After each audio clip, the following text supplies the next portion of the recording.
तिची आसवे तिची सावली, व्यथा मनाची उरात लपली, स्वप्नामधला गाव शोधते स्पंदन वेडी राणी, धुंद नदीच्या काठावरची निळ्या नभाची गाणी, डोळ्यामधुनी अलगद सांगे कहाणी, मनस्विनी मनस्विनी मनस्विनी.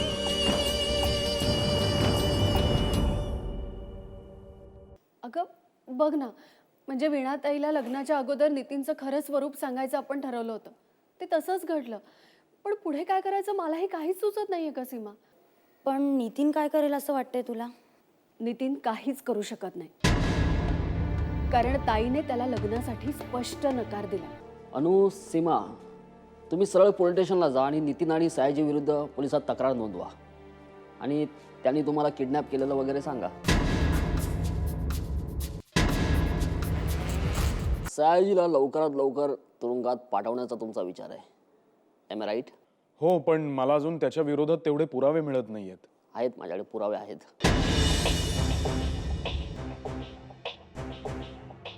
अगं अनु, नितीन वाईट नाहीये. तो काही दिवसांसाठी वाईट संगतीत होता म्हणून सगळ्या या घटना घडल्या.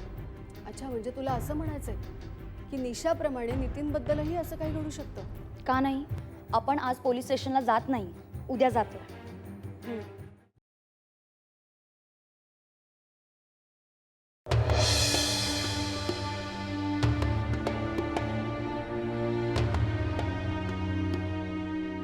काय करावं काहीच सुचत नाही. पार बुडालो. माझं सगळं संपलंय. वीणा आली, रागाच्या भरात माझ्यावर हात उचलून गेली. तुझ्या हातामुळे या मेहंदीचा रंग एकदम कमी आलाय. पण मला आता या मेहंदीचा काहीच उपयोग नाहीये. म्हणजे जेव्हा मी लग्न करीन ना, तेव्हा मी यापेक्षाही अधिक चांगली मेहंदी काढणार आहे. वीणा, तू काय बोलतेस? वीणा, मी तुला प्रत्येक वेळी विचारलं आणि प्रत्येक वेळी तुम्हाला तेच उत्तर दिलं. माझा विश्वास वाढला. तुम्हाला लग्नाची मागणी घातलीस, मी सांगेन तसं ऐकायला लागलास, मला प्रॉमिस दिलास आणि तेही खोटं. नितीन, तू जे काही वागलास ना ते सगळं खोटं होतं. वीणा, काय म्हणायचंय तुला? किती मुखवटे बदलणार आहेस अजून नितीन? का तुला खरंच कळलं नाहीये मला काय म्हणायचंय ते? हे बघ वीणा, ह्या क्षणाला माझ्या मनामध्ये फक्त आणि फक्त आपल्या लग्नाविषयीच विचार सुरू आहे. आणि सयाजी बरोबरची तुझी पार्टनरशिप अजूनही कायम आहे.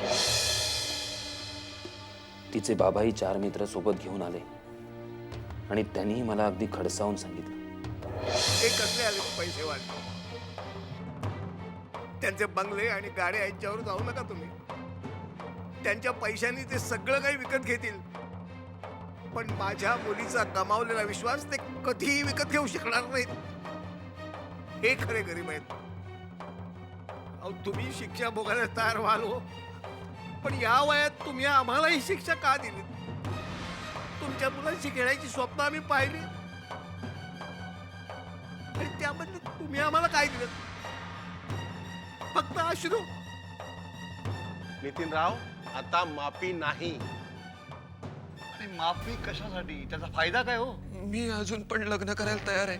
तुम्ही लाख तयार असाल हो, परंतु आता आम्ही कन्यादान करणार नाही. वेळ निघून गेली की संधी सुद्धा निघून जातात. दोन्ही बाजूनी माझी अगदी घुसमट झाली. मी चुकलो, खूप चुकलो. मला आता माझी चूक सुधारायला हवी. पोलीस स्टेशनला जाऊन मी सर्व गुन्हे कबूल करणार. पण पोलिसांनी विचारायला सुरुवात केली तर कुठेतरी सयाजीचं नाव येणार. पण मग सयाजीचं नाव घ्यायचं की नाही?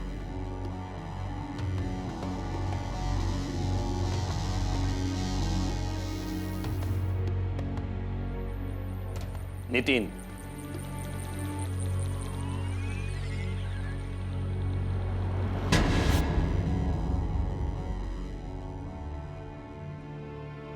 मनस्विनी नितीन,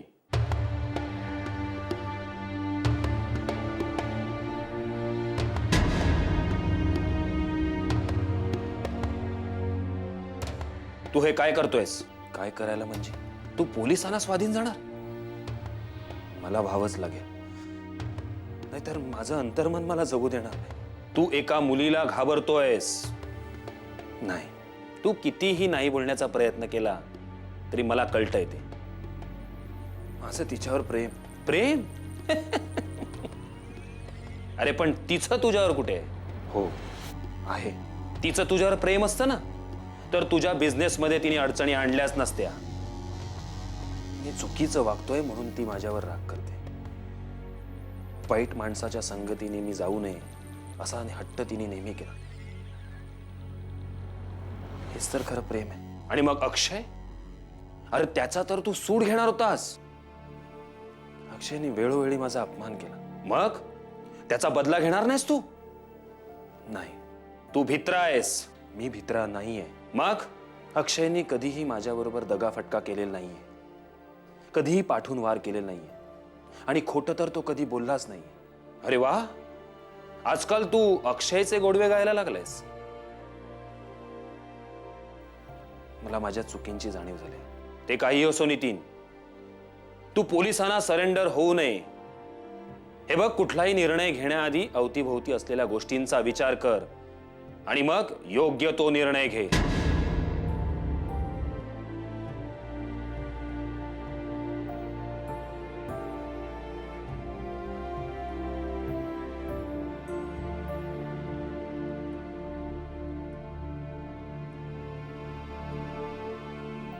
विचार कर.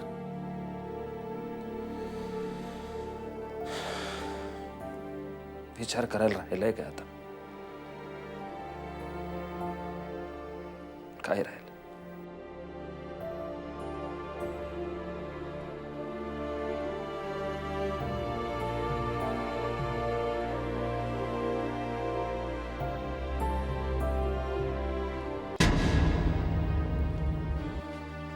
अहो, काय झालं? तुम्ही असे का बसलात? त्या नितीनवर विश्वास ठेवून आपण फार मोठी चूक केली. काही बोलले का ते? तो काय बोलणार? अगं त्याला बोलायला तोंड कुठे आहे? काही उलट सुलट तर नाही ना बोलले तुमच्याशी? अगं तेवढं बोलायची त्याची हिंमत कुठे आहे? हे बघा, काय झालं? तुम्ही तिथे जाण्यात तुमचा हेतू साध्य झाला का? हो, झाला की. काय?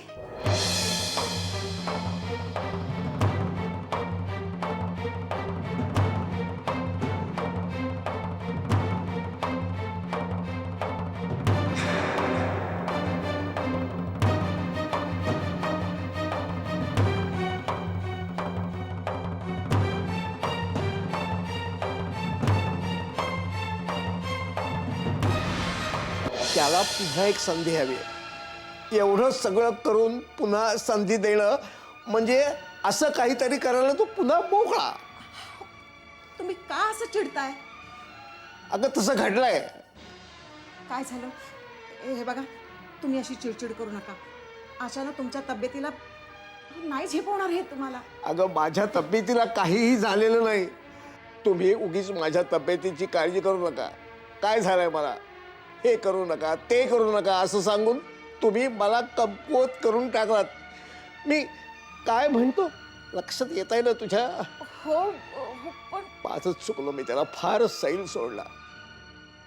नितीन सारख्या माणसाला कसं हँडल करायचं याचा चांगला अनुभव आलाय मला आता.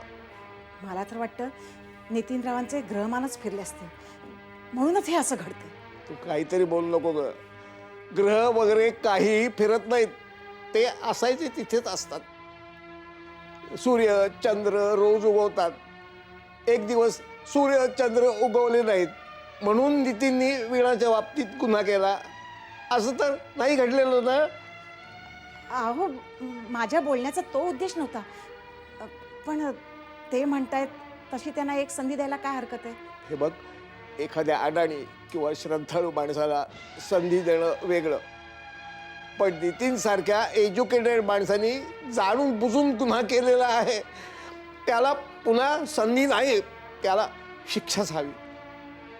अहो अहो आपली मुलीची बाजू आहे.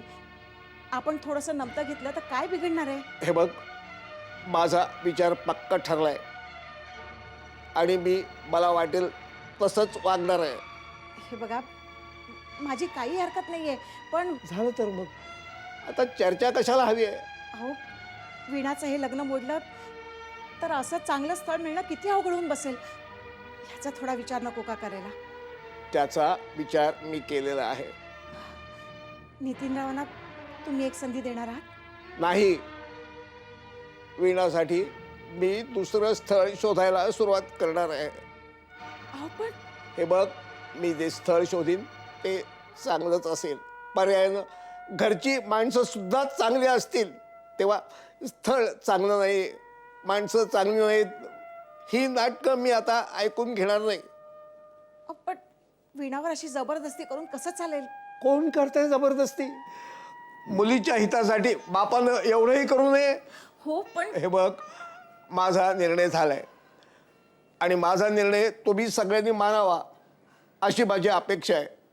तिला समजावून सांग.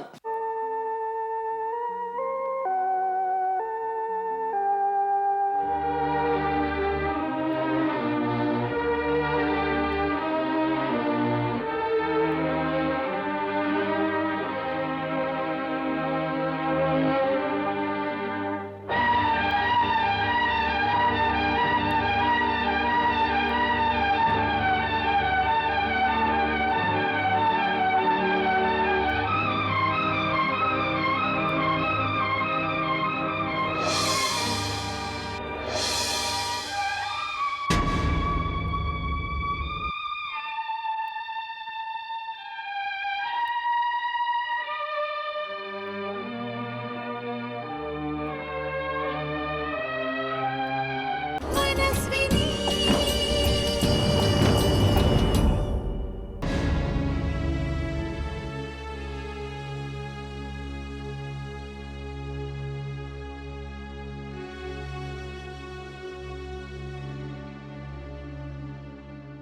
मला खूप उशिरा सगळ्या गोष्टी समजू लागल्या आहेत.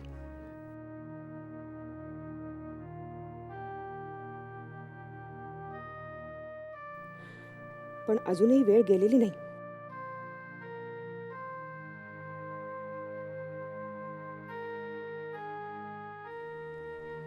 काही अनिष्ट घडण्याआधी मला सावरायला हवं.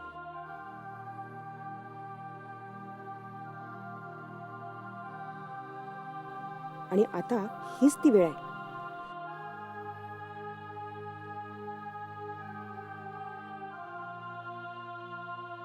जिथे मी सगळं काही व्यवस्थित करू शकते.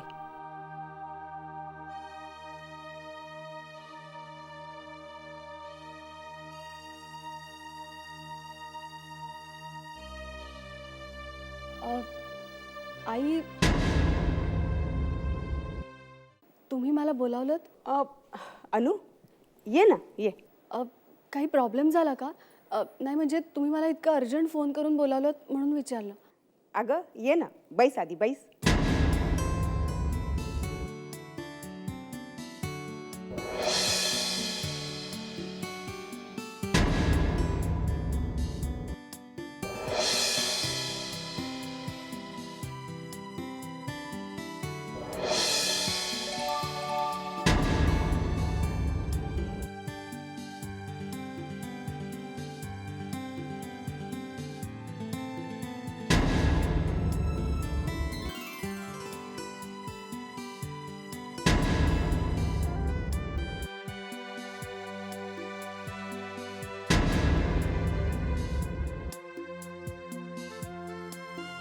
अनु काय घेशील?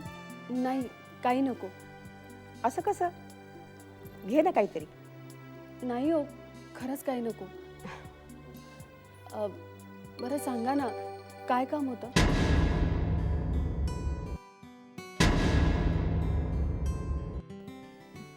कुठून सुरुवात करू काहीच कळत नाहीये.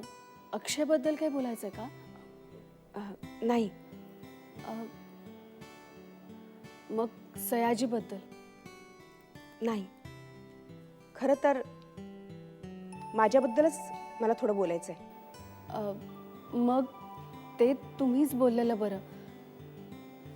मी कसं काही बोलणार ना?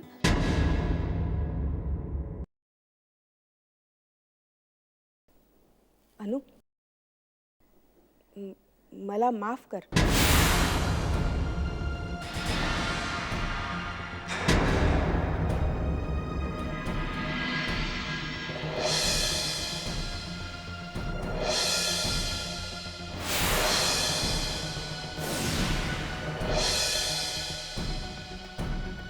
अहो आई, माफी काय मागता माझी? काय काय झालं काय? हे बघ, मी आल्यापासून बरंच काही घडलं. त्या अगोदरही बरंच काही घडत गेलं. त्याची खरी कारणीभूत मीच आहे. म्हणजे? अगं, मी स्वार्थासाठी चुकले, रस्ता भरकटले. माझा ॲक्सिडेंट झाला, मला कोणीतरी किडनॅप केलं. त्यावेळी माझी खरी चिंता करणारा माझा मुलगा अक्षयच होता. सगळ्या संकटांना जिद्दीने सामोरं जाऊन तो माझ्यापर्यंत आला. मला त्या अंधार कोठडीतून मुक्त केलं. अनु, माझा पहिला उद्देश पूर्ण झाला. आणि दुसरा उद्देश? अनु, मला तुझ्या लग्नाविषयी बोलायचं होतं ग.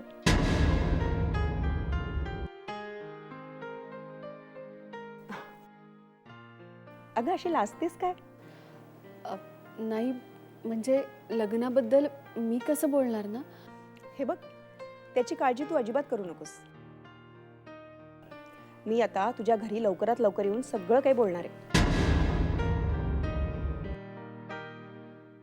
चालेल. आता तुमचं लग्न लावून दिल्याशिवाय मी गप्प बसणार नाहीये.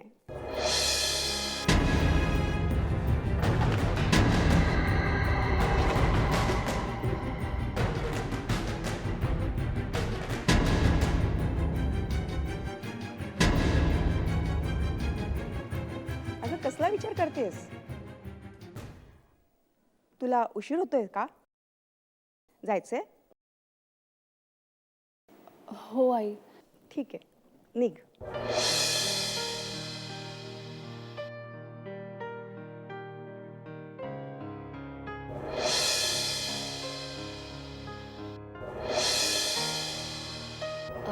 आई, नमस्कार करते. हो. येऊ मी?